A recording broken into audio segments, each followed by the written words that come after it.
Episode 4, Being Still, Finding God in the Quiet. We are always rushing, aren't we? Dashing between appointments, scrolling through endless social media feeds, bombarded by notifications and feeling that constant pressure to be productive or on the go. Even our downtime is filled with noise. Netflix binges, podcasts, yes, even this one, or music constantly playing in the background. But what happens when we intentionally embrace stillness? Today, I want to focus on something that's become a bit of a lost art. In this chaotic world, we need to know the art of simply being still. What is the biblical call to stillness? In Psalm 46:10, God gives us this beautiful invitation. Be still and know that I am God.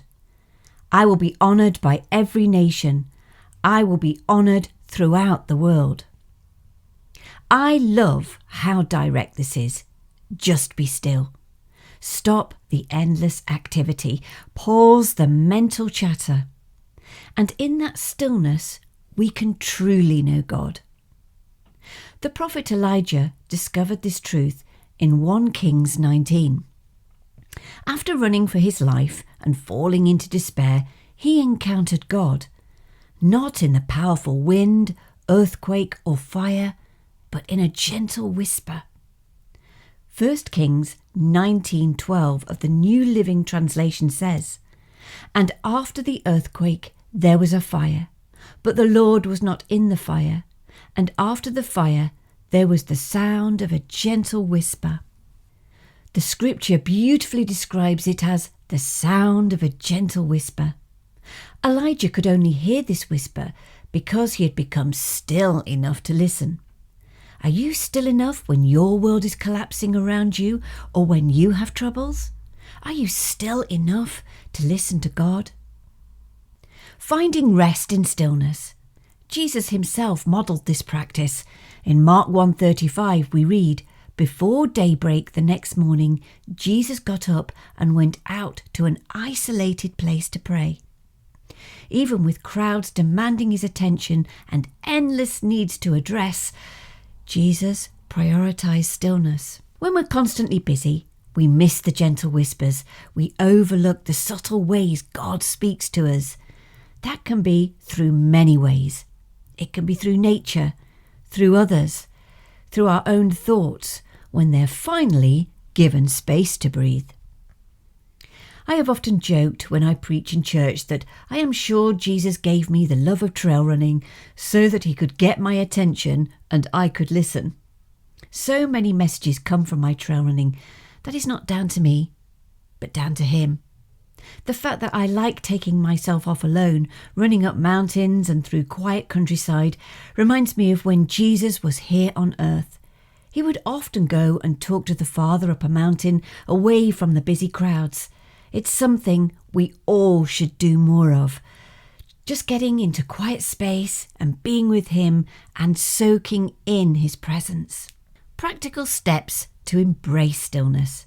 So how do we actually practice being still in our hectic lives?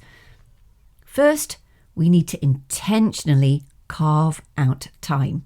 Start small, perhaps just 5 minutes of sitting quietly, focusing on your breath, letting thoughts come and go without judgment. Second, create a stillness-friendly environment.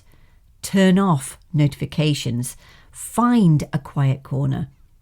Perhaps light a candle or make a cup of tea as a ritual that signals stillness time. Or like I mentioned earlier, go out for a walk or a run out in a quiet outside space. Third, use scripture as an anchor. These beautiful words of Psalm 23, 2-3 reminds us that God leads me beside peaceful streams. He renews my strength. Meditate on these words as you practice stillness. The fruits of stillness. When we regularly practice being still, something remarkable happens.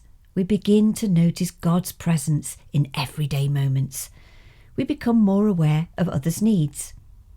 We even notice how we are. We make decisions from a place of peace rather than panic. Isaiah 30:15 tells us, "Only in returning to me and resting in me will you be saved. In quietness and confidence is your strength." There is a profound truth here. Our strength doesn't come from frantic, busy activity, but from quiet assurance in God's presence. Closing thoughts. Friends, I am giving you some homework. I want to encourage you this week to experiment with stillness. Put your phone down.